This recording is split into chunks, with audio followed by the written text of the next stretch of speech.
తాకట్లో ఉన్న మీ బంగారాన్ని విడిపించి ఆ రోజు ఆన్లైన్ రేటుకి కొంటాం. Sharma gold company.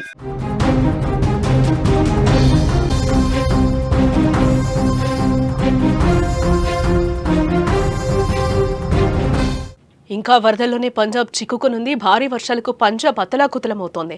భారీ వర్షాలకు 43 మంది మృతి చెందారు. 23 జిల్లాల్లో నీట మునిగాయి 1902 గ్రామాలు. నీట మునిగిన 1.7 లక్షల హెక్టార్ల పంట.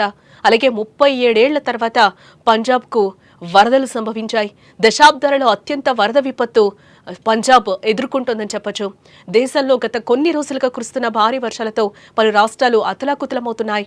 జమ్మూ కాశ్మీర్, ఉత్తరాఖండ్, హిమాచల్ ప్రదేశ్, గోవా, 2 తెలుగు రాష్ట్రాలు, ముంబై, పంజాబుల్లో కుండపోత వర్షాల వల్ల వరదలు ముంచెత్తుతున్నాయి. ఎంతో మంది ప్రజలు ప్రాణాలు కోల్పోయారు. మరెందరో కూడు గూడుకు దూరమై నిరాశ్రులయ్యారు. భారీ వర్షాలతో నదులు, చెరువులు, గుంటలు నీటితో నిండిపోయాయి. లక్షలాది ఎకరాలు నీటిలో మునిగిపోయాయి. పలు గ్రామాలు నీట మునిగాయి. దీంతో ప్రభుత్వం ప్రజలను సురక్షిత ప్రాంతాలకు తరలిస్తున్న పరిస్థితులు అక్కడ నెలకొని ఉన్నాయి. ఇక పంజాబ్ రాష్ట్రం దశాబ్దాలతో అత్యంత వరద విపత్తును ఎదుర్కొంటోందని చెప్పుకోవచ్చు.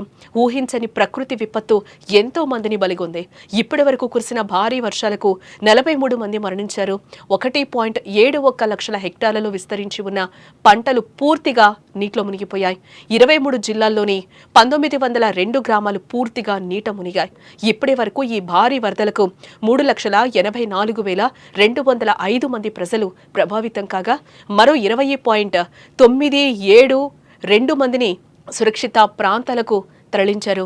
ఇక నిన్నటి నుంచి కురుస్తున్న వర్షాలకు మరో 6 మరణించినట్లుగా సమాచారం.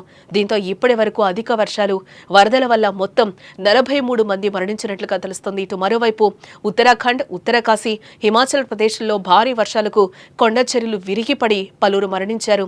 అనేక మంది గాయపడ్డారు. వర్షాలతో క్లౌడ్ బరస్ట్లతో కూడా అనేక మంది గల్లంతైనట్లుగా తెలుస్తోంది. పలు గ్రామాల్లోని ప్రజలు మృత్యువాత పడ్డారు. పంజాబ్ రాష్ట్రం ఎన్నడూ లేనంతగా అధిక వర్షాలతో వరద నీటితో మునిగిపోయింది. దీంతో ఆ రాష్ట్రం ప్రజల జీవనం పూర్తిగా అస్తవ్యస్తంగా మారిపోయింది.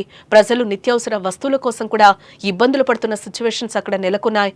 ఇదిలా ఉంటే 37 ఏళ్ల క్రితం అంటే 1988లో పంజాబ్ను ఒక భయంకరమైన జలప్రళయం ముంచెత్తింది.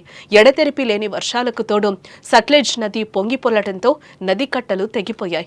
ఆనకట్టల నుంచి విడుదలైన నీరు వేలాది గ్రామాలను చుట్టుముట్టింది. ఈ విపత్తుతో సుమారు 10,000 చదరపు కిలోమీటర్ల ప్రాంతం పూర్తిగా నీట మునిగింది. దాదాపు 1,200 మందికి పైగా అమాయక ప్రజలు తమ ప్రాణాలు కోల్పోయారు. ఈ వరదలు లక్షలాది ఇళ్లను, వేలాది గ్రామాలను చిన్నాభిన్నం చేశాయి. లక్షల హెక్టార్ల పంట భూములు పూర్తిగా ధ్వంసమయ్యాయి. ఆనాటి వరదలు పంజాబ్ చరిత్రలోనే ఒక విషాదకరమైన అధ్యాయంగా మిగిలిపోయాయి. ఈ ఘోర విపత్తు నుంచి కోలుకోవడానికి ఆ రాష్ట్రానికి చాలా సమయం పట్టిందని కూడా చెప్పుకోవచ్చు. ఇప్పుడు మళ్ళీ అలాంటి వరదలే సంభవించాయని అక్కడి ప్రజలు కూడా ఆవేదన వ్యక్తం చేస్తున్నారు. దేశంలో గత కొన్ని రోజులుగా కురుస్తున్న భారీ వర్షాలతో పలు రాష్ట్రాలు అతలాకుతలమవుతున్నాయి. ఈ నేపథ్యంలో జమ్మూ కాశ్మీర్, ఉత్తరాఖండ్, హిమాచల్ ప్రదేశ్, గోవా, అలాగే ఈ 2 తెలుగు రాష్ట్రాలు, ముంబై, పంజాబుల్లో కుండపోత వర్షాల వల్ల వరదలు ముంచెత్తుతున్నాయని కూడా చెప్పుకోవచ్చు. వరదలతో ఇప్పటికే 43 మంది మృతి చెందినట్లుగా కూడా తెలుస్తోంది. ఎక్కడికక్కడ ట్రాఫిక్ జామ్లు ఏర్పడ్డాయి. పంజాబ్ రాష్ట్రం దశాబ్దాలలో అత్యంత వరద విపత్తును ఎదుర్కొంటోందని కూడా చెప్పుకోవచ్చు. ఊహించని ప్రకృతి విపత్తు ఎంతో మందిని బలిగొంది. ఇప్పటి వరకు కురిసిన భారీ వర్షాలకు 43 మంది మరణించినట్లుగా కూడా చెప్తున్నారు. ఇప్పటి వరకు ఈ భారీ వరదలకు హెవీ ఫ్లడ్స్ వల్ల 3,84,205 మంది ప్రజలు ప్రభావితమైనట్లుగా కూడా తెలుస్తోంది. కొండచెరువులు విరిగిపడి పలువురు మృతి చెందినట్లుగా కూడా సమాచారం అందుతోంది. ఉత్తరాఖండ్, ఉత్తరకాశీ, హిమాచల్ ప్రదేశ్లో కూడా భారీ వర్షాలకు కొండచెరువులు విరిగిపడి పలువురు మరణించారు. అనేకులు గాయపడినట్లుగా కూడా తెలుస్తోంది. వర్షాలతో క్లౌడ్ బరస్ట్లతో కూడా అనేకులు గల్లంతయ్యారు. పలు గ్రామాల్లోని ప్రజలు మృత్యువాత పడ్డారు. పంజాబ్ రాష్ట్రం ఎన్నడూ లేనంతగా అధిక వర్షాలతో వరద నీటితో మునిగిపోయిందని చెప్పుకోవచ్చు. దీంతో ఆ రాష్ట్ర ప్రజల జనజీవనం పూర్తిగా అస్తవ్యస్తంగా మారింది. ప్రజలు నిత్యావసర వస్తువుల కోసం ఇబ్బందులు పడుతున్నట్లుగా కూడా తెలుస్తోంది. ఇప్పటి వరకు తాజా నివేదికల ప్రకారం చూస్తే వరదల వల్ల 43 మందికి పైగా మరణించినట్లుగా తెలుస్తోంది. మరణాల సంఖ్య ఇంకా పెరిగే అవకాశం ఉంది అంటూ కూడా అధికారులు చెప్తున్నారు.